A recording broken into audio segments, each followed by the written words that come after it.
This group's been on television for what, 6 months? There's been multiple instances in which you could have brought Alexa Bliss back.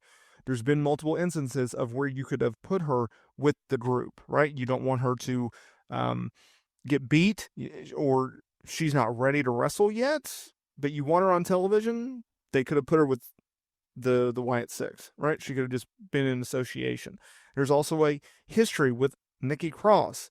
They could have explored that. They haven't done that yet. Now, that's not to say that once Alexa Bliss returns, whether it's a baby face, whether it's a heel, but when she returns as Alexa Bliss, you can go into that history. There's a lot of history there. There's a lot of history with her and Nikki Cross. There's a lot of history of her and Bo Dallas and Uncle Howdy. There's history with Eric Rowan, right?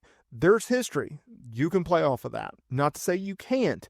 I just don't think it's going to be a situation in which she's put into the group. They already have a woman in the group. They already have, 5 members in the group? Do you really need a 6th? It kind of throws off things. So I think the idea of her going back into that Fiend type character, I just don't see it. And I haven't ever seen it. I just don't think, A, it's going to happen, and B, I don't think it's a good idea. When Alexa Bliss has found the most success in her WWE tenure, it has been as Alexa Bliss. It has not been the supernatural type character. In fact, it's been Alexa Bliss as a heel, which is ironic considering that she's very likable as a human being. She's very nice.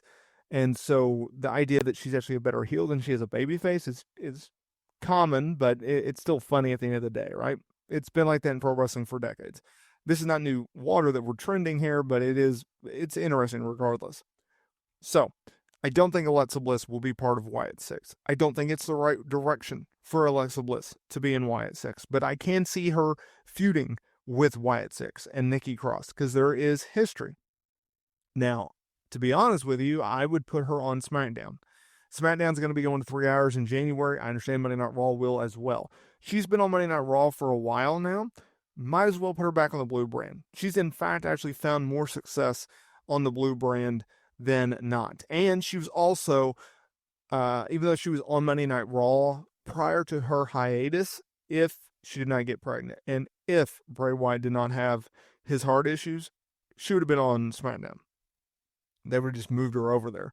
And she hasn't been on television in 2 years, so I think she's technically a free agent. I don't think she's tied to any brand. Regardless of whether or not she is, they're doing the transfer window where Raw talent can go to SmackDown and vice versa. And then, of course, the draft is coming up. Reportedly, it's going to be in the summer, but it's usually happening after WrestleMania. So that's coming up, right? You can, whatever you want to do in terms of keeping kayfabe, I would put her on SmackDown. I would put her as a heel, and I would put her as Alexa Bliss, and I would put her in a situation in which she can be a title contender and realistically win the championship again.